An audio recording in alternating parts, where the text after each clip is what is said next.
Well, hello and welcome to another edition of Game On, exclusive to Kalkine TV. I'm James Preston, and in this episode, political correctness comes for the game of cricket. Adam Santarossa takes us through the world of football, including a club owner kidding up at the age of 60, and in sports business, Netflix could be entering the world of sport streaming. But let's begin with sports news. The NRL is gearing up to introduce a 17th team into the competition. It's believed the competition's 17th franchise will be announced the week after the 2021 Grand Final on Sunday, October 3. The 17th franchise will be offered to one of the Brisbane-based bids, either the Brisbane Firehawks or the Brisbane Jets, leaving the Redcliffe Dolphins as an unlikely option. The 17th franchise would likely enter the competition by 2023, and it would mark the first expansion team since the introduction of the Gold Coast Titans in 2007. Still with rugby league, and West Tigers head coach Michael Maguire has survived an end-of-season review. The review, which was primarily conducted from the Tigers' former premiership-winning coach Tim Sheens, secured a continuance of Maguire's head coaching role, albeit with some alterations. Maguire will relinquish some of his autonomy over player acquisitions and staffing appointments, with the first order of business to secure a defensive coordinator following the departure of former defensive coach Wayne Collins. And just before we move on from rugby league, Melbourne Storm, Queensland and Australian legend Billy Slater has been handed the reins of the head coaching job for the Queensland State of Origin side. Slater will assume the coaching role for an initial 2-year contract beginning in 2022. Now, as always, it would seem that we can't simply get through a week of sport globally without some sort of politicisation of an endeavour which is supposed to be an escape from political stuff. Queensland Netball has come under fire following the bizarre decision to allow an all-male under-17s netball team to compete in their state championships.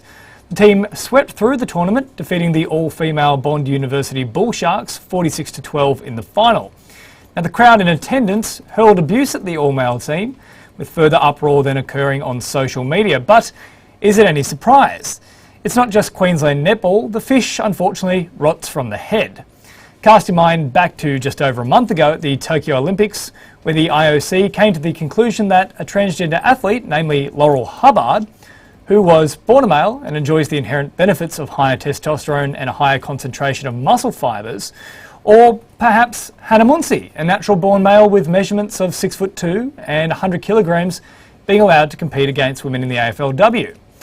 Well, the decision to allow both of these athletes to compete in their respective sports sets somewhat of a dangerous precedent that unfair competition based on biology is fine. So if that's the standard, can we really complain when Queensland Netball out and out allows a team of males to compete against girls? That's what happens when the lines become so greyed in the name of political correctness and equal opportunity that we start to forget that sport actually requires a basic subset of rules to ensure fair play can then unfold. An exhibition match is one thing, a proper competition that female athletes have worked hard towards is another. And finally, in another piece of political correctness invading sport, a term associated with cricket will be no more. The term batsman has officially been replaced with batter by the Marylebone Cricket Club in a move to make the language of the game more gender neutral. According to the release, the MCC believes that the use of gender neutral terminology helps reinforce cricket's status as an inclusive game for all. Look, it's not a huge issue, but it's again pandering to a woke ideology, which further undermines the integrity of sport. Now, I would have thought the most important things encouraging the inclusivity within the sport would have been things like the Women's World Cup, which has been held since 1973, or perhaps the Women's Big Bash League, which is now seeing ever-increasing broadcasting percentages on air, in addition to increased wages and increased attendance at the ground. Could we not have simply opted for batsman and batswoman? So, is it a huge issue? No. Does downplaying the enormous strides that have been made in the women's game by suggesting all we really needed to do was change the game terminology to obfuscate the actual issues we need to continue to address to grow women's cricket? You betcha. All right, time now to talk with someone who has more common sense than the MCC, and that's Adam Santarossa, who has all the big stories from the world of football. Well, Adam, great to have you here. Let's start on home soil. COVID still looms large, but we at least now have a draw for the upcoming A-League season. Yeah, it was interesting. There was a bit of debate around would there be delays, and obviously the season's been pushed back about a month to November. But the way they've worked it, I think, is a good result and will really build the season nicely. The competition is effectively going to be split into two conferences, at least for that first 6 week period. So the New South Wales-based clubs will play each other for that first 6 weeks, and that lends itself to a pretty big marquee derby to kickstart the season. The Wanderers and Sydney FC, and then the following week you have Sydney FC and Macarthur, and also the Central Coast Newcastle derby as well. So some really big games to kickstart what is a new era for the A-League. So I think that hype and that promotion is really going to help get on a good note to start the year. We mentioned a new era for the A-League. A lot of that comes down to the fact that it will now be hosted on Channel 10. What can we expect from their coverage, and who's a part of the team so far? Yeah, they've unveiled a couple of their commentary team. They've not only captured the A-League and W League rights, but they've also got the Socceroos and Matilda rights going forward. So we've seen a little bit of what they're offering in the Socceroos and Matildas coverage in recent weeks. And in that coverage, Simon Hill and Andy Harper were really the two marquee names. There's not a lot of detail around who else will be part of the team, but we've also seen Georgie Yeomandale, Luke Wilkshire, Mark Milligan, and a few others come over. There's talk of Alex Prosk being involved. So I think it'll be quite similar in terms of familiar faces across from Fox Sports. There'll be a sprinkling of new names, but that one change they have made, they announced yesterday that the main game will be on free-to-air on a Saturday night. There'll be a marquee game. At the same time, there is also a fixture playing on Paramount Plus. So two games head-to-head against each other.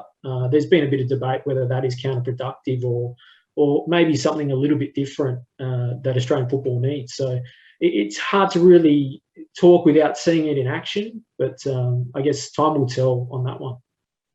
Well, it's not the first time we would have seen two games sort of intertwining. Obviously, if we went back to the Premier League with that final day, Manchester United winning their match and then just having to wait to see what would happen between Man City and QPR. So I guess you could see some of that sort of coming into the fold if we do have those two games lining up. But obviously, given there's no real title race, it's a final series, it does become a bit of a strange one. But speaking of the Premier League itself, so much has been happening there the last couple of weeks. We've got Ronaldo back, firing on all cylinders for Man U. Norwich continuing to struggle. Brighton, a bit of a surprise packet, really. But as we have a look at this week itself, what do you think the key matchups are?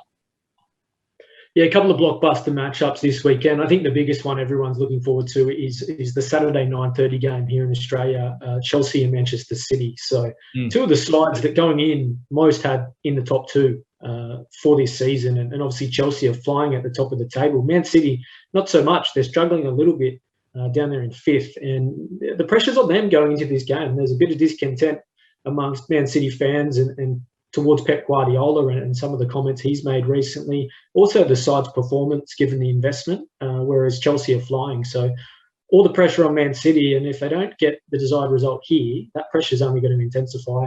Whereas Chelsea, they have made a perfect start to the season. So really one to watch. The other one is obviously the London derby, Arsenal and Tottenham. Arsenal in all sorts of trouble this season. Tottenham, so too, with some mixed results in recent weeks. So a massive 3 points for those two clubs as well. So they're really the two to watch. You mentioned Brighton. Had no idea they would be this high at the table. I mentioned previously when we've spoken, that first 4 or 5 weeks of the season, you can pretty much put a line through, particularly this year, as I mentioned, with the Euro and some greater demands on players and COVID concerns, a lot of injuries given the workload. So it's only really this time of year that players start to get better down at their new clubs, new combinations. So sometimes it can be a bit of a flash in the pan those first 6 weeks of the season. So we'll wait and see on Brighton, but it's certainly surprising. Yeah, certainly a good start for them. And look, lastly, this is perhaps my favourite football story of all time. And in some ways, it goes to show that money can actually buy happiness, provided you've already bought a football club. Tell us about this. It's just bizarre. Yeah, Ronnie Brunswijk, he's the vice president of Suriname. He owns a team called Inter over there, and he's essentially played himself in one of the biggest games in the club's history. So they were in the CONCACAF League, which is essentially the Europa League in CONCACAF. And, he played himself as captain for 60 minutes in a 6-0 defeat over there. And his son's actually in the team as well. He's a striker. It's quite the story. So 60-year-old, a bit of a maverick, and he's decided to take the field in a pretty big game, and he was spotted post-game also handing out $100 bills to supporters and members of the opposition. So one of the strangest stories that football throws up, and the equivalent would probably be someone like Roman Abramovich just running on for Chelsea in a Champions League game, which, I mean, if you've spent $600 million on a football club, why not? So interesting. They didn't get the result, but one of the stranger ones in football in recent years. And now, just on his son as well, how much of that is nepotism? Can he actually play, the younger one? Well, the word is he can, and he's got a bit of ability. Not so much the father, but if you're vice president of the country and you're bankrolling things, it actually made me think about. I mean, this has happened in other sports as well. I remember Manny Pacquiao. He bought a basketball team in the Philippines and brought himself on to play. And I mean, you pretty much got to give the ball to the guy signing the checks. And also too, I remember Michael Jordan when he came back to the Washington Wizards. He was had previously been the GM of basketball operations, and you hear the stories of the players that played with him. And the expectation was that Jordan would go back to that role the following season. So it's like, well, when he calls for the ball, we've pretty much got to give it to him because he's the one signing the checks next year. So it certainly makes life interesting on the field if you don't give the ball back to the boss. No, absolutely bizarre. You're all across it as always. Adam, thank you so much for your time this week. Pleasure.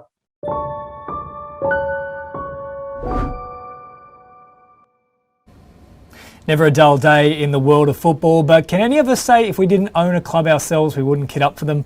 Time now for a very quick break on Kalkine TV. The other side of these messages, we wrap up Game On with Sports Business.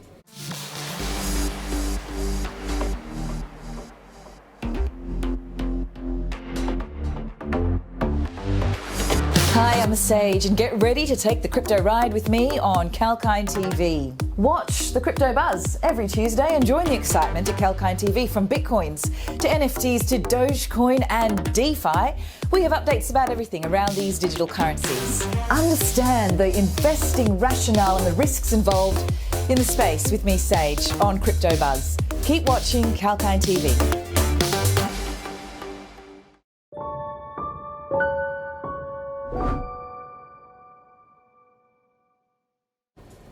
Thanks for tuning in to Kalkine TV. This is Game On, your weekly sports wrap, and it's now time to turn our attention to the finances off the field with Sports Business. Entertainment streaming giant Netflix is considering a bid for Formula One broadcast rights in the US, according to its chief executive, Reed Hastings. Disney-owned sports broadcaster ESPN currently holds the broadcast rights to the global motorsport series in the US, but the deal expires at the end of the 2022 season. With Drive to Survive and the latest documentary, Schumacher, Netflix has attached its name to Formula One, and whilst the streaming giant currently offers no live sports broadcasting, the F1 could present an entry point for the California-based company. In a recent interview, CEO Reed Hastings stated, "A few years back, the Formula One rights were sold. At that time, we were not among the bidders, but today, we would definitely consider that." And finally, the American Futsal League has announced a broadcast partnership with streamer Joymo. The partnership enables the AFL and its teams to live stream and sell tickets to matches and gives them the flexibility to control and sell advertising inventory, with revenues channeled back directly to the content owners. The AFL is the only professional futsal league in the United States and is currently registering new clubs as it seeks to expand to an 8-team competition format in 2022. Well, that's all for this edition of Game On. Hope you enjoyed the show. I'll catch you next Friday. Until then, get out there and go and kick something, preferably a ball. See ya.